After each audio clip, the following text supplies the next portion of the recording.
Hello guys, knowledge corner में आप सभी का स्वागत है। जैसा कि आप लोगों ने इस वीडियो के थंबनेल और टाइटल से समझ ही लिया होगा कि आज हम लोग डिस्कस करने वाले एक काफ़ी इंटरेस्टिंग टॉपिक जिसका नाम है इन्फ्लेशन। फ्रेंड्स, हम लोग अक्सर सुनते और पढ़ते रहते हैं कि इन्फ्लेशन बढ़ गई है, महंगाई बढ़ गया है, आरबीआई ने इन्फ्लेशन को कंट्रोल करने के लिए कुछ स्टेप्स उठाए हैं, सीपीआई इन्फ्लेशन इतना हो गया है, हेडलाइन इन्फ्लेशन इतना बढ़ गया है। तो सबसे पहले हम लोग यही देखते हैं कि इन्फ्लेशन होता क्या है, व्हाट इज इन्फ्लेशन। दोस्तों, अगर इन्फ्लेशन की डेफिनेशन देखी जाए तो इसका मतलब होता है a general increase in prices and fall in the purchasing value of money. का मतलब ये हुआ कि आपके पास, आपके जेब में जो पैसा है, आपके हाथ में जो पैसा है, उसका रॉब कम हो गया, उसका रुतबा कम हो गया, उसकी परचेसिंग वैल्यू कम हो गई है, उसका पावर कम हो गया है, या फिर आपको जो चीज़ खरीदनी है उस पैसे से उसकी प्राइसेस बढ़ गई हैं। फॉर एग्जाम्पल, हम लोग पार्ले जी बिस्किट खरीदते हैं। पार्ले जी बिस्किट 4 रुपए का आता है और हम हर महीने 4 रुपए की वो पार्ले जी बिस्किट खरीद रहे हैं। अचानक से एक दिन पता चलता है कि अब वो पार्ले जी के बिस्किट 4 रुपए के नहीं 5 रुपए की बिक रही है। इसका क्या मतलब हुआ? इसका ये मतलब हुआ कि आपके जेब में जो 4 रुपए थे, अब वो 4 रुपए के उतना पावर नहीं बचा कि वो एक पार्ले जी का बिस्किट खरीद पाए उस 4 रुपए से, है ना। या फिर उस पार्ले जी बिस्किट की प्राइस 4 रुपए से 5 रुपए बढ़ गई है। तो ऐसा क्यों होता है? वाई इज इन्फ्लेशन, है ना। तो इसको समझने के लिए हम चलते हैं चिंटू के पास।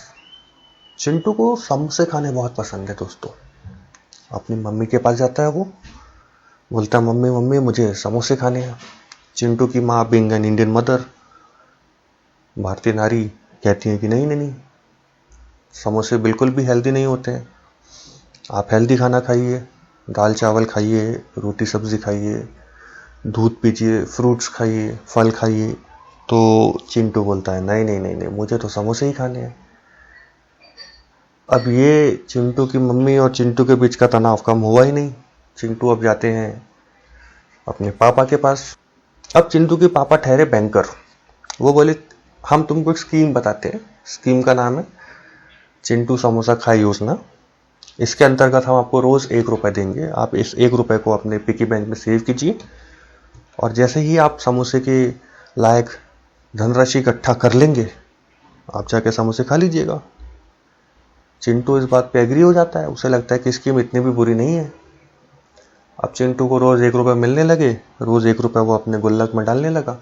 10वें दिन 1 रुपए का इकट्ठा करके उसने 10 रुपए से वाले भैया के पास जाता है और बोलता है भैया भैया हमें अब इस 10 रुपए का एक समोसा दे दीजिए। यहाँ पर समोसे वाले भैया उसको कहते हैं कि भाई समोसे के भाव तो अब बढ़ गए हैं। जो समोसा आज के 10 दिन पहले 10 रुपए का था, अब हो गया वो 15 रुपए का। चिंटू हो जाता है कंफ्यूज कि ये कैसे हो गया कि समोसे के भाव बढ़ गए। तो आइए देखते हैं हाउ इन्फ्लेशन होता कैसे है। सबसे पहले हम देखते हैं इसमें डिमांड पुल इन्फ्लेशन। समोसे वाले भैया की एक दुकान थी जहां पे वो दिन के 100 समोसे बनाते थे और वो 100 समोसे शाम के 7 बजे 8 बजे तक खत्म होते थे और दिन भर का मेहनत करके वो 100 समोसे बेच के अपने घर को जाते थे। अब उस समोसे वाले दुकान के बाजू में खुल गया है एक छोटा सा ट्यूशन सेंटर, कोचिंग सेंटर, और आसपास कुछ लोग रहने आ गए हैं और इसके चलते समोसे की बिक्री बढ़ गई है, डिमांड बढ़ गया है। लेकिन समोसे वाले भैया की दुकान है छोटी, उनके पास उतनी कैपेसिटी नहीं है कि उससे ज़्यादा समोसे बना सके।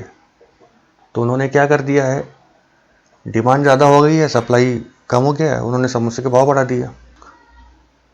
इसका सबसे अच्छा एग्जांपल है कोविड के एरा में जैसे ही सैनिटाइजर्स और फेस मास्क की डिमांड बढ़ गई ऑल ओवर द वर्ल्ड और सप्लाई तो लिमिटेड ही थी जितनी पहली थी, तो उसके चक्कर में N95 मास्क, हैंड सैनिटाइजर्स, इनकी कॉस्ट अचानक से 2 गुना, 3 गुना, 4 गुना, 5 गुना बढ़ गई। क्यों? क्योंकि डिमांड पुल इन्फ्लेशन हो गया। इन्फ्लेशन एक दूसरे तरीके से हो सकता है जिसका नाम है कॉस्ट पुश इन्फ्लेशन। ये भी काफी लिटरल मीनिंग है। डिमांड पुल इन्फ्लेशन में डिमांड पुल हो रहा था, डिमांड बढ़ रहा था। कॉस्ट पुश इन्फ्लेशन में कॉस्ट पुश हो जाता है।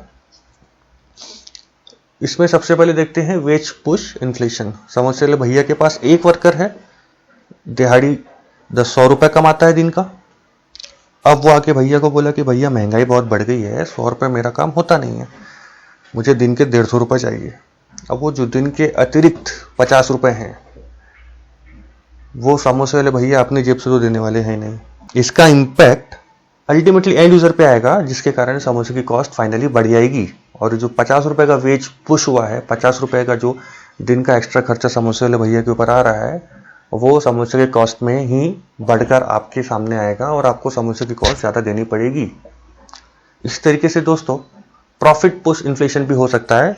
समोसे वाले भैया बोले कि यार मुझे एक समोसे के पीछे 1 रुपए का प्रॉफिट हो रहा है, इससे मेरा घर नहीं चल पा रहा है, और अब तो मेरा जो वर्कर है वो भी 50 रुपए एक्स्ट्रा मांग रहा है दिन के, तो मैं 1 रुपए अगर हर समोसे के पीछे कमाऊंगा तो मैं खुद क्या प्रॉफिट भी है, मैं आज से मेरी भी प्रॉफिट मार्जिन हो जाएगी डबल, और आज से एक समोसे के पीछे मैं 2 रुपए कमाऊंगा। और ऐसे ही करके उन्होंने अपना प्रॉफिट पुश कर दिया, और इस प्रॉफिट पुश इन्फ्लेशन के कारण कॉस्ट पुश इन्फ्लेशन हो गया। इसी तरीके से दोस्तों रॉ मटेरियल पुश इन्फ्लेशन भी हो सकता है। समोसे बनते किससे हैं? आलू से। समोसा का रॉ मटेरियल आलू होता है। यदि आलू की ही कीमत 10 रुपए किलो से 20 रुपए किलो या 25 रुपए किलो हो जाएगी तो अल्टीमेटली समोसे की कीमत भी बढ़ जाएगी। तो raw material push inflation, raw material की महंगाई बढ़ने के कारण जो एंड प्रोडक्ट है हमारा समोसा, उसका ही इन्फ्लेशन बढ़ जाएगा, उसकी महंगाई बढ़ जाएगी, उनका प्राइस बढ़ जाएगा। दोस्तों अब देखते हैं इन्फ्लेशन के अलग अलग टाइप्स होते हैं। कुछ बेसिक और जो प्रचलित टर्म्स हैं उसके बारे में हम जानेंगे। सबसे पहला है क्रीपिंग इन्फ्लेशन। क्रीपिंग इन्फ्लेशन बहुत थोड़ा सा होता है, अननोटिस जाता है। इसका सबसे बड़ी एग्जांपल है जैसे छोटे बच्चे चलते हैं, क्रीपिंग कहा जाता है उसको। वो थोड़ा थोड़ा चलते चलते कब चलना शुरू कर जाते हैं किसी को पता नहीं चलता, बच्चे कब बड़े हो जाते हैं किसी को पता नहीं चलता। सिमिलरली क्रीपिंग इन्फ्लेशन थोड़ा थोड़ा हर साल बढ़ता रहता है और बहुत लंबे टाइम तक बढ़ता रहता है, और किसी को पता ही नहीं चलता कि क्रीपिंग इन्फ्लेशन हो रहा है, क्योंकि काफ़ी छोटा अमाउंट होता है वो और काफ़ी लंबे समय तक चलता रहता है। तो ऐसा इन्फ्लेशन जो काफ़ी लंबे समय तक चल रहा है और हर हाल थोड़े थोड़े अमाउंट में बढ़ रहा है, उसको हम लोग क्रीपिंग इन्फ्लेशन कहते हैं। एक दूसरा टर्म है दोस्तों गैलपिंग इन्फ्लेशन। गैलपिंग शब्द गैलप से बना है, जिसका इनिशियल यूसेज जो आया था वो हॉर्सेस के लिए आया था। पुराने ज़माने में जब मोटर कार्स नहीं हुआ करती थी, ट्रेन्स नहीं हुआ करते थे, तो हॉर्सेस ही ट्रैवलिंग का एक जरिया हुआ करती थी, और हॉर्सेस या घोड़े कम समय में ज़्यादा दूरी ट्रैवल करने के लिए सबसे उपयुक्त साधन हुआ करते। तो इसी तरीके से कम समय में अगर बहुत ज़्यादा इन्फ्लेशन हो जाता है तो उसे हम गैलपिंग इन्फ्लेशन कहते हैं। तीसरा हम एक इन्फ्लेशन का टाइप देखते हैं जिसका नाम है हाइपर इन्फ्लेशन। हाइपर इन्फ्लेशन नाम से ही समझ में आ रहा है कि बहुत ज़्यादा इन्फ्लेशन हो रहा है। जब इन्फ्लेशन हाइपर हो जा रहा है, गैलपिंग इन्फ्लेशन से भी जब बहुत ज़्यादा इन्फ्लेशन हो जा रहा है, थाउजेंड्स ऑफ परसेंटेज में पहुंच जा रहा है, 1000% पे पहुंच जा रहा है इन्फ्लेशन, तो उसे हाइपर इन्फ्लेशन कहते हैं। देन हमारे पास है स्टैग इन्फ्लेशन। अब जब हम ये इन्फ्लेशन के टाइप्स देख रहे हैं, इसका ये तो मतलब क्लियर है कि इन्फ्लेशन बढ़ रही है, चाहे वो क्रीपिंग इन्फ्लेशन हो, गैलपिंग हो या हाइपर हो, इन्फ्लेशन बढ़ रही है। सिमिलरली स्टैग इन्फ्लेशन में भी इन्फ्लेशन बढ़ेगी। अब स्टैग इन्फ्लेशन में जो स्टैग शब्द है वो स्टैग्नेंट से आया है। स्टैग्नेंट मतलब रुक जाना, थम जाना, कम हो जाना। तो इन्फ्लेशन तो कम नहीं हो रहा है, इन्फ्लेशन तो रुक नहीं रहा है, तो यहाँ पे रुक क्या गया है? स्टैग्नेशन हो गया यहाँ पर इकोनॉमिक ग्रोथ का। इकोनॉमिक ग्रोथ हमारी थम गई है। तो ऐसा इन्फ्लेशन जिसके साथ साथ इकोनॉमिक ग्रोथ थम जाए और साथ ही साथ बेरोजगारी या अनएम्प्लॉयमेंट हाई लेवल पे पहुंच जाए, उसको हम लोग कहते हैं स्टैग इन्फ्लेशन। आखिरी टर्म जो हमारे पास है वो है डिफ्लेशन। डिफ्लेशन को समझने के लिए हम चलते हैं ग्राफिक्स की ओर और पहले समझते हैं कि इन्फ्लेशन क्या होता है।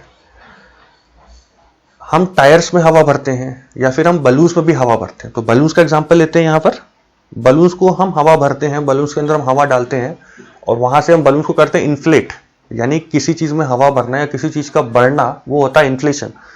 और इसी का अपोजिट हो जाता है डिफ्लेशन। किसी चीज को आप कम कर देंगे, किसी चीज से आप हवा निकाल देंगे, बाहर निकाल देंगे हवा, तो वो हो जाता है डिफ्लेशन।